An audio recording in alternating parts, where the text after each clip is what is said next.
యేసుక్రీస్తు నామంలో మీ అందరికి వందనములు. హల్లెలూయా. పరిశుద్ధాత్మ దేవుడు ఈ 2025 సంవత్సరంలో 2వ ఆదివారము 12వ తేదీకి మనల్ని దేవుడు ప్రవేశపెట్టాడు. అందుని బట్టి దేవాది దేవునికి వందనములు. హల్లెలూయా. ఈ నూతన సంవత్సరంలో మనం నూతన సంవత్సరం అని అనుకుంటే మొదటి రోజే జనవరి 1 రోజే నూతన సంవత్సరం అని అనుకుంటూ ఉంటాం. కానీ జనవరి 1 నుంచి డిసెంబర్ 31 వరకు నూతన సంవత్సరమే ప్రతిరోజు. హల్లెలూయా.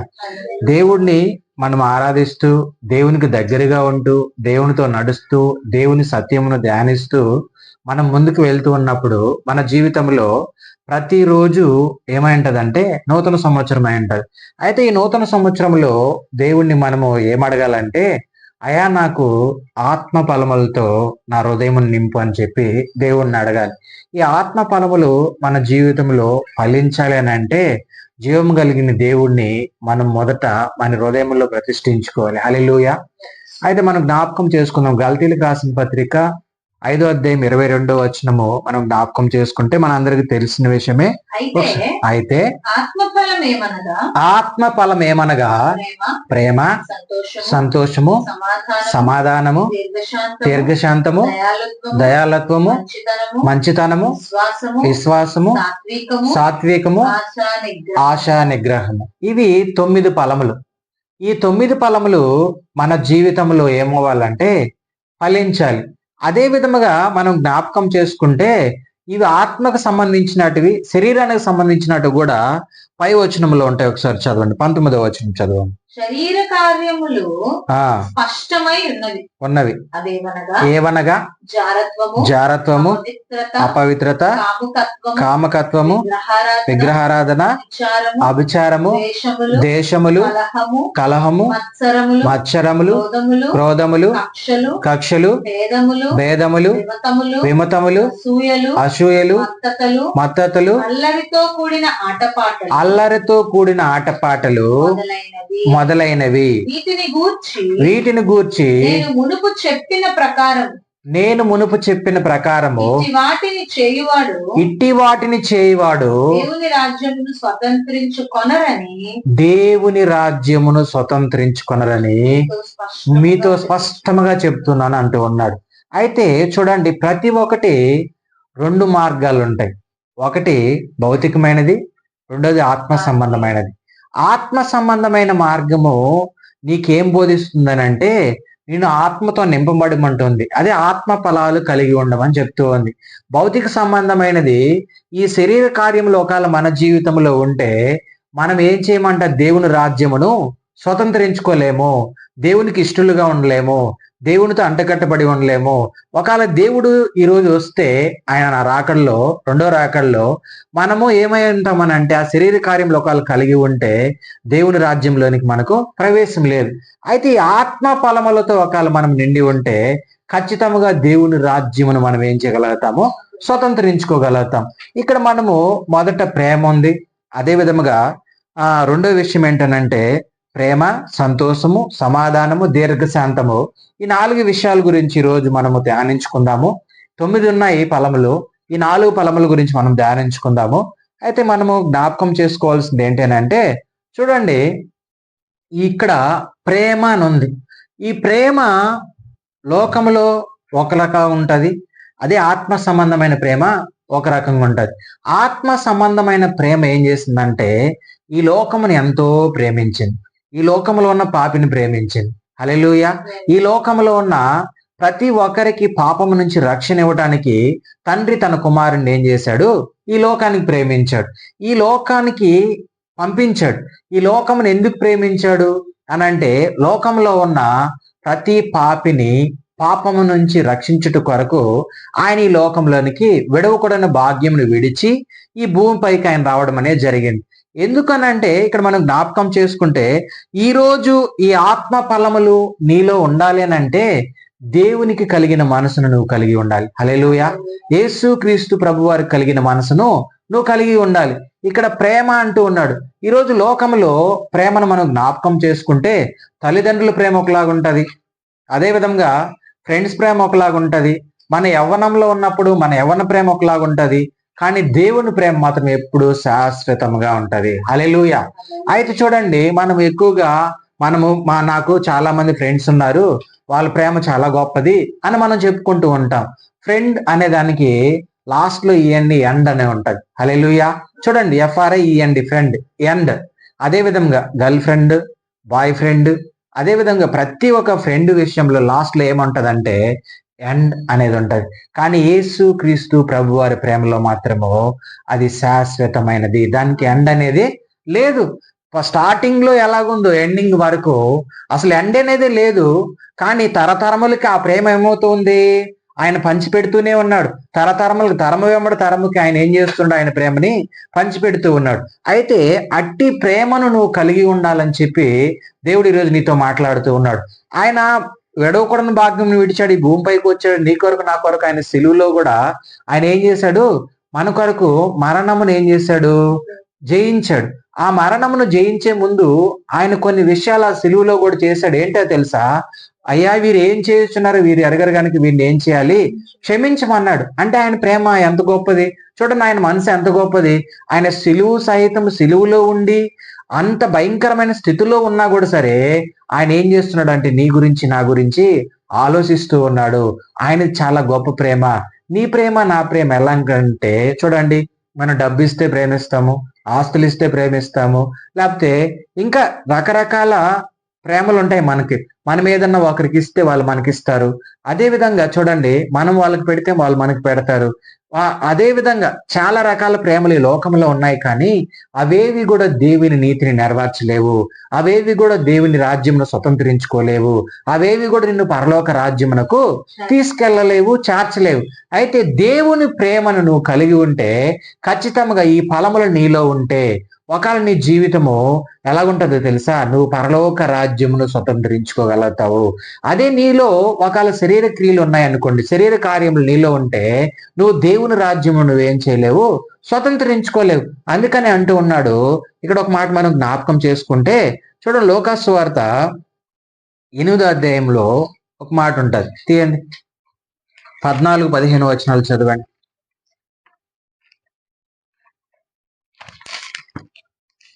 త్వరగా. ముళ్ళ పొదలలో పడిన విత్తనమును పోలిన వారు ఎవరనగా, ముళ్ళ పొదలో పడిన విత్తనమును పోలిన వారు ఎవరనగా, విని కాలము గడిచిన కొలది ఈ జీవన సంబంధమైన విచారముల చేతను ధన భోగముల చేతను అణిచివేయబడి పరిపక్వముగా ఫలింపని వారు. హల్లెలూయా. చూడండి, నీలో ఆత్మ ఫలము ఫలించాలి అనంటే నీకు విత్తనము ఎక్కడ వేయబడాలంటే మంచి నేలలో వేయబడాలి. హల్లెలూయా. మంచి నేలలో వేయబడిన విత్తనము అది యోగ్యముగా ఉంటదంట. కింద వచనం ఉంటది, 15వ వచనం చదువు. మనం జ్ఞాపకం చేసుకుంటే చదువు. మంచి నేల నుండి విత్తనమును పోలిన ఎవరనగా యోగ్యమైన మంచి మనస్సుతో వాక్యము విని దానిని అవలంబించి ఓపికతో ఫలిస్తారంట. ఎవరు? చూడండి, ఆత్మ ఫలములు మనం అనుకుంటూ ఉంటాము, రక్షణ పొందిన వెంటనే నా జీవితంలో ఈ ఫలములన్నీ ఫలించాలని మనం అనుకుంటూ ఉంటాం. అయితే మనం ఏం చేయాలంటే ఓపికతో ఉండాలి. మంచి నేలలో వేయబడిన విత్తనము వెంటనే కాదు, మెల్లగా ఫలిస్తుందంట. హల్లెలూయా. అది ఫలించింది అనుకో, అది పళ్ళు ఇస్తుంది, కాయలను ఇస్తుంది, పూలను ఇస్తుంది, అన్ని ఇస్తుంది. అది ఫలింప చేయనిస్తుంది నీ జీవితంలో. అయితే ఈ ముళ్ళ పొదల్లో పడింది ఈ విత్తనం ఎలాగనంటే, మనలో ఈ జీవన పోరాటము అనేక సమస్యల వల్ల మనం ఏమవుతున్నామనంటే దేవునిలో మనము ఫలించలేకపోతూ ఉన్నాం. ఆ విత్తనం మనలో వేయబడుతూ ఉంది కానీ ఫలించలేకపోతూ ఉంది. అదే విధముగా ఈరోజు మనలో ఆత్మ ఫలము ఫలించాలి అని అంటే కొరింథీయులు 13:13 ఉంటది. మొదటి కొరింథీయుల్లో ఆడు చూస్తే విశ్వాసము, నిరీక్షణ, ప్రేమ, వీటన్నిటికన్నా ముఖ్యమైనది ఏంటంట? ప్రేమే ముఖ్యమైనది అంటూ ఉన్నాడు. అయితే మనలో ప్రేమ అనేది చాలా ప్రాముఖ్యమైనది. చూడండి, నీ నమ్మకం నిన్ను విశ్వాసంలోనికి నడిపిస్తుంది, నీ విశ్వాసం నీకు నిరీక్షణ ఇస్తుంది, నీ నిరీక్షణ నీతో ప్రేమలో నింపబడుతుంది.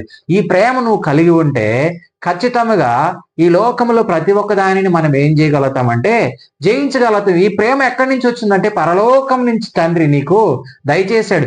ఈ ప్రేమ ఆయన మరణించి తిరిగి లేస్తే గాని నీకు ఈ ప్రేమ అనేది రాలేదు. ఈ ప్రేమ నీలో ఉంటే నువ్వు ఎలాగంటే ఫలించగలుగుతావు. హల్లెలూయా. ఫలించే చెట్టు వల్లే ఉంటావు. ఫలించే చెట్టు ఏం చేస్తుంది? పండ్లు ఇస్తుంది, అన్ని ఇస్తుంది. నీ జీవితంలో కూడా నువ్వు ఫలించడము అని అంటే ఏంటో తెలుసా? నువ్వు దేవుని వాక్యమును ప్రకటించడము, ఆత్మలు రక్షించడము, అదే విధముగా దేవుని సువార్త ప్రకటించడము, అనేక మందిని దేవుని సన్నిధిలోకి నడిపించడమే ఫలించడం అంటే. మనం ఫలించడము అని అనగానే మనకు గుర్తొచ్చేది ఏంటి? భౌతికమైన వాటిపైన మనం ఆలోచిస్తూ ఉంటాం. ఫలించడం అంటే నాకు ఆస్తులు, అంతస్తులు, కార్లు, బంగ్లాలు, మంచి జాబు ఇవి అనుకుంటూ ఉంటాం. కానీ ఇక్కడ ఫలించటం అంటే దేవుడు ఆత్మ ఫలములు. ఆ ఆత్మ ఫలములు మన జీవితంలో మొదటిది ఏంటో తెలుసా? ప్రేమ. రెండోది సంతోషము. నీ జీవితంలో ఇవన్నీ ఫలించాలనంటే నజరేయుడైన యేసు క్రీస్తు ప్రభు వారిని నువ్వు తెలుసుకో ఉండాలి. ఆయనలో నువ్వు రక్షణ భాగ్యమును పొందుకో ఉండాలి. ఆయన ప్రేమను నువ్వు పొందుకో ఉంటే ఖచ్చితంగా నీ జీవితంలో ఈ ఫలములన్నీ కూడా ఫలిస్తాయి. ఒకసారి చూడండి, 1 పేతురు 1:22 చదవండి.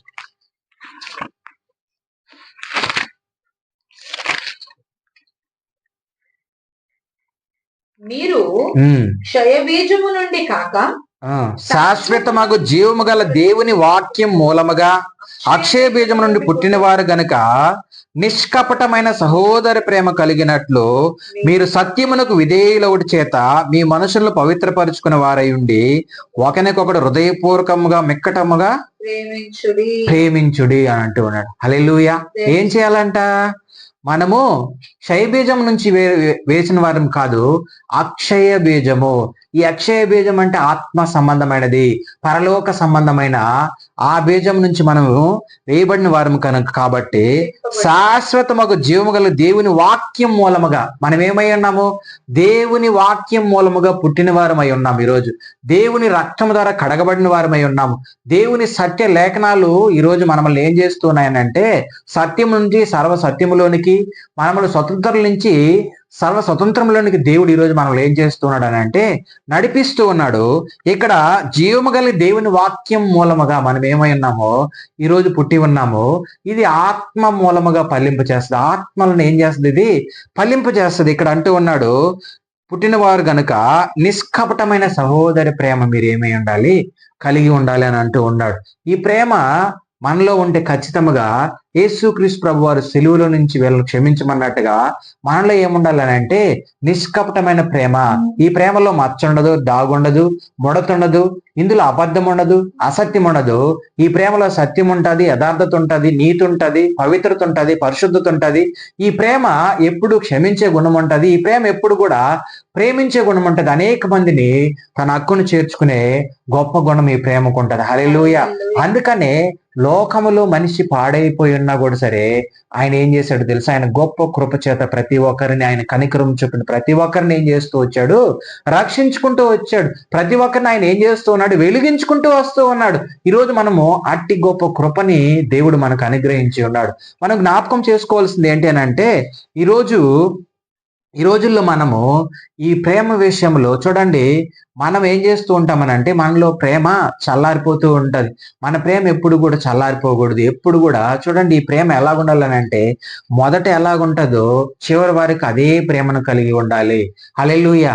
ఆ ప్రేమ మనల్ని ఇతరుల నుంచి కాపాడుతుంది. అదే ప్రేమ ఇతరుల్ని రక్షింపజేసేలాగా కూడా చేస్తుంది. మనం ఒకసారి చూసి చూడు, 1 యోహాను రాసిన పత్రిక 4వ అధ్యాయము 7వ వచనం ఒకసారి చదువుదాం.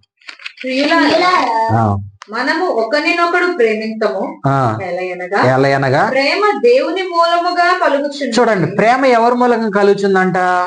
దేవుని మూలంగా. మన మూలంగా కలిగింది అనుకోండి, మనకి ఏమవుతారు? ఎదుటివాడు శత్రువు అవుతాడు, ఎదుటివాడు పగవాడు అవుతాడు, ఎదుటివాడు వాడిని ఏదో ఒక రకంగా హింసించాలనుకుంటాము, ద్వేషించాలనుకుంటాము, దూరంగా పెట్టాలనుకుంటాము. అయితే ప్రియులారా, మనము ఒకరినొకడు ప్రేమించము ఎలయనగా ప్రేమ దేవుని మూలముగా పుట్టింది. ఇది మనిషి మూలంగా పుట్టింది కాదు, పరలోకంలో ఉన్న పరమాత్ముడు మూలముగా ఈ ప్రేమ అనేది పుట్టింది. అందుకని మనం ఏమవ్వాలంటే ఒకరినొకరును ప్రేమింతుము. ఈ ప్రేమ నీలో ఆత్మ ఫలమును ఫలింపజేస్తుంది. హల్లెలూయా. ఆత్మీయమైన ఫలమును ఫలింపజేస్తుంది. చూడండి, దేవుని చూడండి, ప్రేమించి ప్రతివాడు దేవుని మూలముగా పుట్టిన వాడే దేవుని ఎరుగును. ప్రేమించి ప్రతివాడు ఎవరి మూలంగా పుట్టాడంట? దేవుని మూలంగా పుట్టాడంటే దేవుని మూలంగా పుట్టిన వాడిలో ఏముంటది? ఆత్మ ఫలమైన ప్రేమ ఉంటది. హల్లెలూయా. ఆత్మ ఫలమైన ఈ ప్రేమ ఏం చేస్తుందంటే, దేవుని మూలంగా పుట్టినవాడు ఏం చేస్తాడంటే దైవికమైన ఆలోచనలు ఆలోచిస్తాడు, దైవికమైన మర్మములను కనుక్కుంటాడు, దైవికమైన పద్ధతుల్లో సత్యములో నడుచుకొని ముందుకు వెళ్తూ ఉంటాడు. హల్లెలూయా. సత్యమును బోధిస్తూ ఉంటాడు, సత్యమును చదువుతూ ఉంటాడు, సత్యమును ధ్యానిస్తాడు, సత్యములో సత్యవంతుడైన దేవుడు కొరకు ప్రార్థన చేస్తూ ఉంటాడు. కాబట్టి మనం జ్ఞాపకం చేసుకోవాల్సింది ఏంటంటే, మనము దేవుని మూలముగా పుట్టి ఉన్నాము. దేవుని వాక్యమైన అమూల్యమైన వాక్యము అయిన అక్షయ బీజము నుంచి పుట్టిన వారముగా మనం ఉన్నాం. మనం ఏం చేయాలంటే ఇతరుల్ని ప్రేమించు బద్దులమై ఉన్నాము. హల్లెలూయా.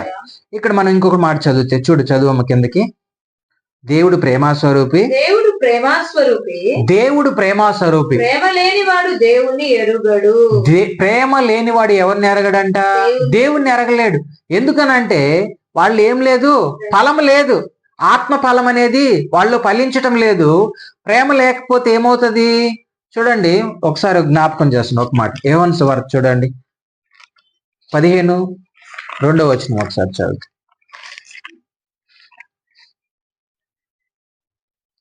నాలో ఫలింపని ప్రతి తీగను ఆయన తీసి పారవేయును. హల్లెలూయా.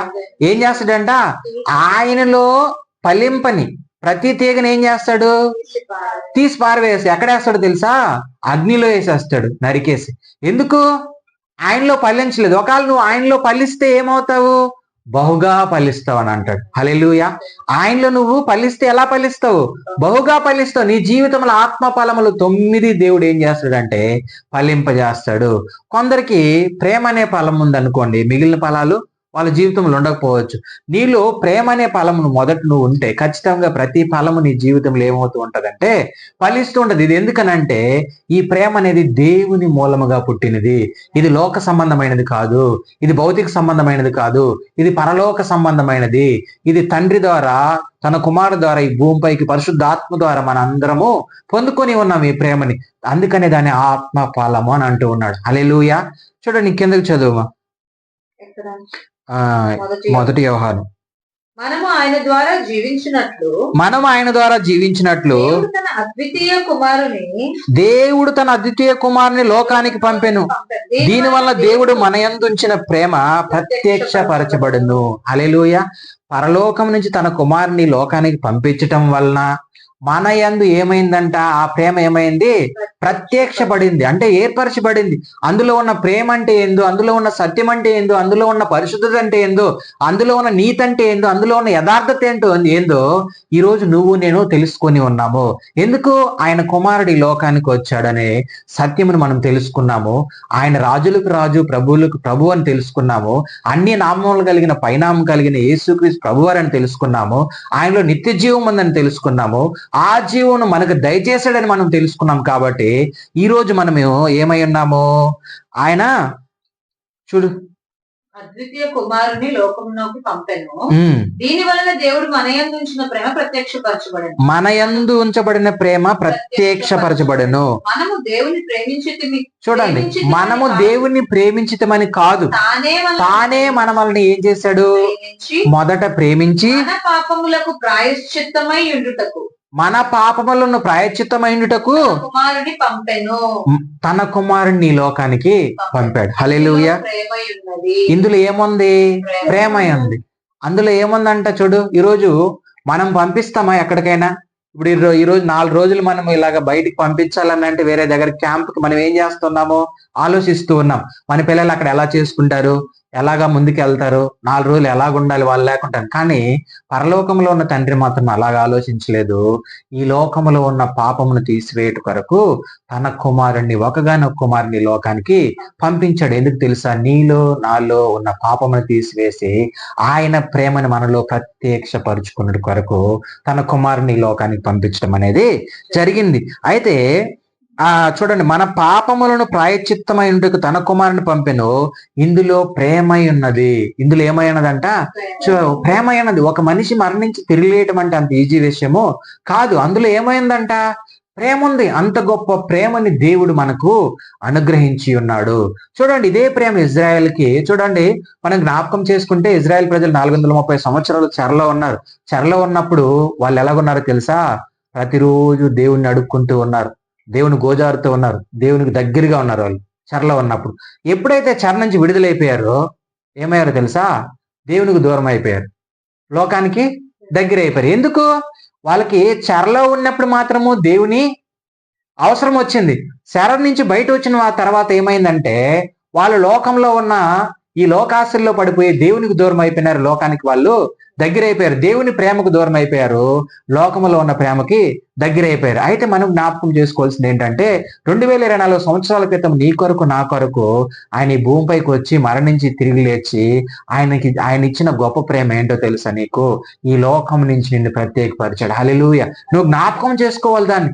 ఆ ప్రేమ చూడండి, సిలువ సైతం జయించిన ప్రేమ, పాపమును జయించిన ప్రేమ, సాతాను తలను చిత్తగొట్టిన ప్రేమ. ఆ ప్రేమ నీకు నాకు అక్కడ జయించటం వల్ల ఆ ప్రేమ నువ్వు నేను పొందుకొని ఉన్నాం. ఇక్కడ ఇంకొకటి మాట జ్ఞాపకం చేసుకుంటే 11వ వచనం చదువు. ప్రియులారా, దేవుడు మనల్ని దేవుడు మనల్ని ఇలాగ ప్రేమింపగా ఒకరినొకరు ప్రేమింపబద్ధులమై ఉన్నాం. మనము ఒకరినొకరు ప్రేమింపబద్ధులమై ఉన్నాం. ఏ మానవుడు దేవుని ఎప్పుడూ చూచి ఉండలేదు. ఏ మానవుడు దేవుణ్ణి ఏం చేయలేదు? ఎప్పుడు చూడలేదు. మనం ఒకరినొకరు ప్రేమించిన ఎడల, మనము ఒకరిని ప్రేమించిన ఎడల మన యందు నిలిచి ఉండను. చూడండి, ఒకవేళ మనము ఒకరినొకరు మనం ప్రేమించుకుంటే అంట ఎవరు నిలిచి ఉంటారు? మన యందు దేవుడు మన యందు నిలిచి ఉండడు. హల్లెలూయా. ఆయన ప్రేమ మన యందు ఎప్పుడైతే సంపూర్ణముగా ఉంటుందో ఆ రోజే నీ జీవితంలో ఆత్మ ఫలములు ఫలిస్తాయి. హల్లెలూయా. ఆయన ప్రేమ మనలో ఉంటే, మనం ఏం చేస్తామో తెలుసా? దేవుని వాక్యంను చదువుతాం, దేవునికి ప్రార్థిస్తాం, దేవుని పాటలు పాడతాం, దేవుని స్తుతిస్తాం. చూడండి, కీర్తనకారుడు అంటాడు కదా మొదటి అధ్యాయంలో, దుష్టుడు ఆలోచన చొప్పున నడవక, పాపుల మార్గం నిలవక, అపహాసకులు కూర్చున్న చోటు కూర్చుండక, యెహోవా ధర్మశాస్త్రమును దివారాత్రములు ధ్యానించేవాడు ధన్యుడు. వాడు నీటి కాలంలో నాటబడిందై ఆకు వాడక తగిన కాలమందు ఫలమిచ్చు చెట్టు వలె ఉంటాడు. హల్లెలూయా. మంచి నేలలో వేయబడిన విత్తనము ఏమవుతుందో తెలుసా? మెల్లగా ఎదుగుతుంది. దానికి ఏముంటుందో తెలుసా? నమ్మకం ఉంటది, విశ్వాసం ఉంటది, నిరీక్షణ ఉంటది, ఎదురు చూస్తూ ఉంటాడు దేవుని వైపు. అందుకనే మంచి నేలలో పడిన విత్తనము మెల్లగా ఫలమల్ని ఇవ్వడం స్టార్ట్ చేస్తుంది. ఈ ముళ్ళ పొదల్లో పడిన విత్తనం ఏంటో తెలుసా? వెంటనే వచ్చేస్తుంది. ఎప్పుడైతే ఆ కంప దాన్ని ఏమంటారు, ఆ పొద దాన్ని నొక్కేస్తుందో అది చచ్చిపోవడం జరిగిపోతుంది. కాకపోతే మనము ఈరోజు మంచి నేలలో వేయబడిన విత్తనంను పోలిన వారై ఉండాలి. ఎందుకనంటే ఆ మంచి నేలలో పడిన విత్తనము అంత మంచిగా అందులో నుంచి ఫలములు వస్తాయి. హల్లెలూయా. ఈరోజు మనం జ్ఞాపకం చేసుకోవాల్సింది ఏంటనంటే, ఈరోజు దేవుడు మన యందు నిలిచి ఉండాలని అంటే మనము ఒకరినొకరు ప్రేమించబద్ధులమై ఉన్నాము, ఒకరితో ఒకరు స్నేహం చేయగోరు వారమై ఉన్నాము. ఇంకొక మాట చదువుదాం, కిందకి చదువు. దీని వలన ఆయన యందు నిలిచి ఉన్నామనియు ఆయన మన యందు ఉన్నాడని తెలుసుకొనుచున్నాము. ఏలయనగా ఆయన మనకు తన ఆత్మలో పాలు దయచేసి ఉన్నాడు. హల్లెలూయా. ఆయన ఏం చేసి ఉన్నాడంటే మనకు ఆయన ఆత్మలో మనకు పాలు దయచేసి ఉన్నాడు. ఈ రోజు చూడండి, పాలు దయచేసి ఇప్పుడు చూడండి, మనము చూడండి దాయాదులు ఉంటారు కదా, మనం ఏమంటాము అని అంటాము? చుట్టాలు, బంధువులు ఏమనుకుంటాము? మా ఇంటి పేరు వారు. ఏదైనా జరిగినప్పుడు, ఆ కార్యం జరిగినప్పుడు ఏమంటూ ఉంటాము? మేము పాలు వాళ్ళమని అంటూ ఉంటారు. ఇప్పుడు ఇక్కడ ఇది భౌతిక సంబంధమైనది కాదు, ఆత్మ సంబంధమైనది. నువ్వు పరలోక రాజ్యంను చేరుట కొరకు దేవుడు ఆయన ఆత్మలో నీకేం చేశాడు? పాలును దయచేశాడు. ఎందుకనంటే నువ్వు ఈ చీకటి నుంచి ప్రత్యేకించబడి పరలోకమును చేరుట కొరకు ఆయన ఆత్మలో నీకు దేవుడు ఏం చేశాడు? పాలును దయచేశాడు. చూడండి, ఇంకా మనం జ్ఞాపకం చేసుకుంటే, మరియు తండ్రి తన కుమారుడు లోకరక్షుడుగా ఉండుటకు పంపిండుట మేము చూచి సాక్ష్యమిచ్చున్నాము. యేసు దేవుని కుమారుడని ఎవడను ఒప్పుకొనునో వానిలో దేవుడు నిలిచి ఉన్నాడు, వాడు దేవుని యందు ఉన్నాడు. హల్లెలూయా. చూడండి, ఎవరైతే దేవుని కుమారుడని ఒప్పుకుంటాడో, ఎవరైతే లోకరక్షకుడని తెలుసుకుంటారో, ఎవరైతే ఆయన నామములోని రక్షణ కలిగి ఉంటుందని తెలుసుకుంటారో, వాళ్ళందరిలో కూడా దేవుడు ఏం చేస్తున్నాడంట? వాళ్ళలో ఉంటాడు. వాడేమై ఉంటాడు? దేవునిలో ఉంటాడని చెప్పి ఇక్కడ వాక్య లేఖనాలు సాక్ష్యం ఇస్తూ ఉన్నాయి. అయితే మనం జ్ఞాపకం చేసుకోవాల్సింది ఏంటంటే, చూడండి ఒక మాట, మన ఎడల దేవుని ప్రేమ, దేవునికున్న ప్రేమను మనం ఎరిగిన వారమై దాన్ని నమ్ముకొని ఉన్నాము. దేవుడు ప్రేమ స్వరూపై ఉన్నాడు. ప్రేమందు నిలిచివాడు దేవుని యందు నిలిచి ఉన్నాడు, దేవుడు వాని యందు నిలిచి ఉన్నాడు. హల్లెలూయా. మళ్ళీ చదువు 16వ వచనం. మన ఎడల దేవునికి ఉన్న ప్రేమను, మన ఎడల దేవునికి ఉన్న ప్రేమను మనము ఎరిగిన వారమై దానిని నమ్ముకొని ఉన్నాము. మనము ఎలా ఎరిగాము? ఆయన ఎవరో ఒకరు వాక్యం చెప్పడం వల్ల, సత్యమును మనం తెలుసుకోవడం వల్ల, అది సత్యమైన ప్రేమ, అది నిష్కపటమైన ప్రేమ, అందులో ఏ మచ్చ డాగు లేదు, అది పరలోక సంబంధమైన ప్రేమని మనం తెలుసుకున్నాము. అది తెలుసుకోవడం వల్ల ఈరోజు మనం ఏమై ఉన్నాము? ఎరిగిన వారమై ఉన్నాము. దేవుడు ఏమై ఉన్నాడు? ప్రేమ స్వరూపై ఉన్నాడు. ప్రేమయందు నిలిచి ఉండేవాడు దేవుని యందు నిలిచి ఉన్నాడు. చూడు, ప్రేమయందు నువ్వు నిలిచి ఉంటేనే నువ్వు ఎక్కడ నిలిచి ఉంటావు? దేవుని యందు నిలిచి ఉంటావు. దేవుని యందు నువ్వు నిలిచి ఉంటే దేవుడు ఏమై ఉంటాడు? నీలో నిలిచి ఉంటాడు. లేకపోతే దేవుడు నీలో ఉండడు. అయితే మనలో ఒకవేళ లోక సంబంధమైనటివి, ఇంతకుముందు మనం చదువుకున్నాము శరీర కార్యములు, ఒకవేళ జారత్వము, ఇంకా దేవునికి విరోధమైన కార్యములు ఏమైనా ఉంటే మనలో ఆత్మ ఫలములు ఫలించవు. ఆయా దేవుని రాజ్యమును స్వతంత్రించుకోలేము. మనము దేవుడు ప్రేమ స్వరూపై ఉన్నాడు కాబట్టి, ఆయన ప్రేమను మనం పొందుకున్నాము కాబట్టి, ఆ ప్రేమ మనలో ఫలిస్తే ఖచ్చితంగా ఆత్మ ఫలములు మన జీవితంలో కూడా ఫలిస్తాయి. ఒకసారి మళ్ళీ మనం చూస్తే గలతీయులకు రాసిన పత్రికలో చూడండి, యోహాను 15:16 ఒకసారి చదువు. యోహాను సువార్త. మీరు నన్ను ఏర్పరచుకొనలేదు, మీరు నన్ను ఏర్పరచుకొనలేదు, మీరు నా పేరిట తండ్రిని ఏమి అడుగుదురో, మీరు నా పేరిట తండ్రిని ఏమడుగుదురో అని ఆయన మీకు అనుగ్రహించినట్లు, ఆయన మీకు అనుగ్రహించినట్లు మీరు వెళ్ళి ఫలించుటకును మీ ఫలములు నిలిచిండుటకును మిమ్మల్ని ఏర్పరచుకొని నియమించితిని. హల్లెలూయా. ఇక్కడ ఏం చెప్తున్నాడో చూడండి, మీరు నన్ను ఏర్పరచుకోలేదు, మీరు నా పేరిట తండ్రిని ఏమడుగుదురో అది ఆయన మీకు అనుగ్రహిస్తాడనంటే మీరు వెళ్ళి ఏం చేయాలి? ఫలించాలి. మొదట నువ్వేం చేయాలి? ఫలించాలి. నువ్వు ఎప్పుడు ఫలిస్తావనంటే ఆయన నీలో నిలిచి ఉంటే. హల్లెలూయా. ఆయన యందు నువ్వు నిలిచి ఉంటే నువ్వేమవుతావు తెలుసా? బహుగా ఫలిస్తావు. ఏమవుతావు? బహుగా ఫలిస్తావు. ఒకవేళ ఆయన యందు నువ్వు నిలిచి ఉండకపోతే నీలో ఫలములు రావు. నీలో ఏం రావు? ఫలములు రావు. ఎందుకనంటే ఆయన నీలో లేడు, నువ్వు ఆయనలో లేవు. ఒకవేళ నీలో ఆయన ఉంటే ఖచ్చితంగా ఆత్మ ఫలములు ఫలిస్తావు.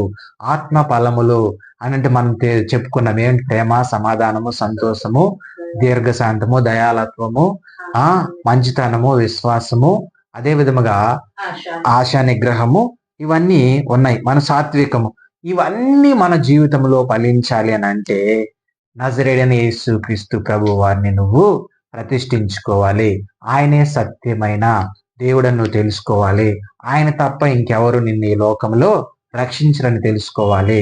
మన జీవితములు ఈ ఫలములు ఫలించాలని అంటే దేవునికి దగ్గరగా ఉండాలి, దేవుని వెతికే వారంగా ఉండాలి, దేవుని వాక్యం చదివే వారంగా ఉండాలి, నీటి కాలువలో ఎవరు నాటబడింది ఆకు వడక తగిన కాలమందు ఫలమిచ్చు చెట్టు వల్లే ఉంటావు. ఈరోజు దేవుడు నీతో మాట్లాడుతూ ఉన్నాడు.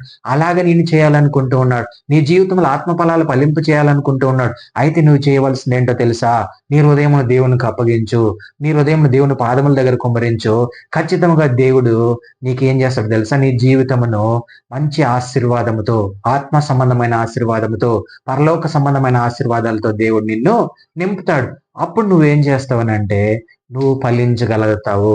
ఎప్పుడనంటే ఆయన యందు నువ్వు నిలిచి ఉండి, నీ యందు ఆయన నిలిచి ఉంటే ఖచ్చితంగా నువ్వేం చేస్తావు? బహుగా ఫలిస్తావు. లాస్ట్ ఒక మాట నేను మీతో చదివిస్తాను, చూడండి. పిలిపిలికి రాసిన పత్రిక 4వ అధ్యాయము.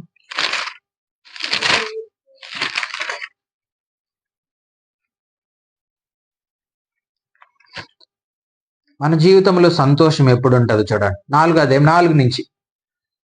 ఎల్లప్పుడూ ప్రభువునందు ఆనందించుడి.